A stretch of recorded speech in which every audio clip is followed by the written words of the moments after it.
Well, joining me now is Anthony Hughes to talk more about the list of credibly accused priests. Anthony, thank you so much for being here. I really appreciate your My taking pleasure. the time. We just watched Tim's package.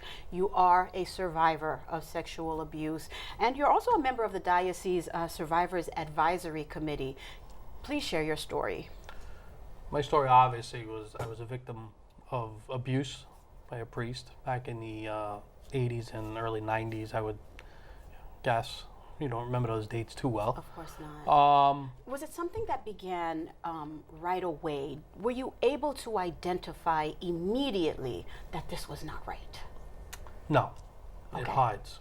There's something, once it happens, you forget it.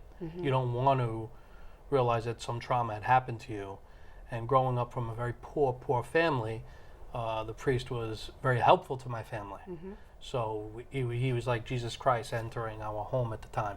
And it seems that that's the tie that binds, that there's this trust factor that is betrayed. When you finally realized what was happening, what was your first recourse? My first recourse, I was scared, Okay. frightened, course. nervous. You don't know who to turn to because you don't think that anybody's going to believe what had taken place at the time. We talk a lot about healing after these horrific events. Explain to me, what does that process look like for you personally? Wow, healing is very tough. You know, I've had doors slammed in my face because I had turned back to the Catholic Church after I realized something had happened in my 20s. I had turned back, and doors were actually slammed in my face telling me, well, he's dead, there's nothing you can do about it any longer. So healing was a long journey. So you play an active role in helping the diocese kind of put these pieces together and help survivors like yourself and help people like me and our viewers understand. How has that process been for you?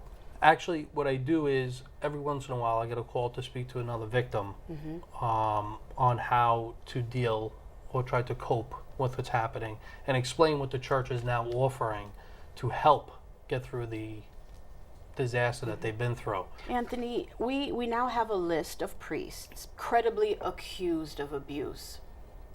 Just in the simplest terms, how do you feel about that?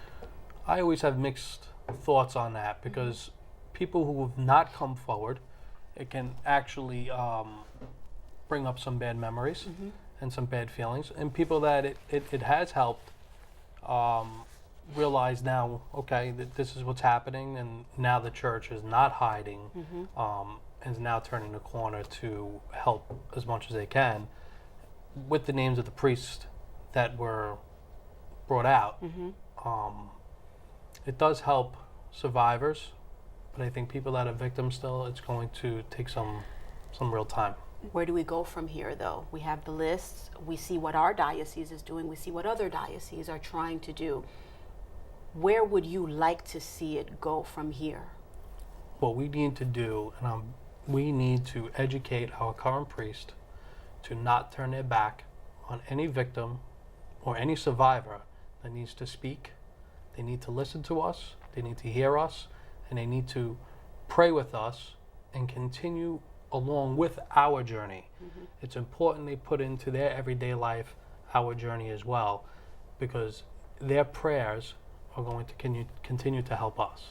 What are your trust issues like for current priests now in the diocese?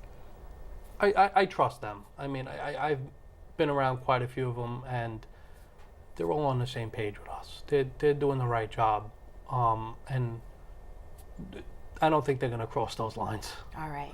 Anthony, I can't thank you enough for taking the time to talk with us, and your courage inspires me. My pleasure. I look forward to speaking with you a lot more during this process. Likewise. Thank you. Thank you.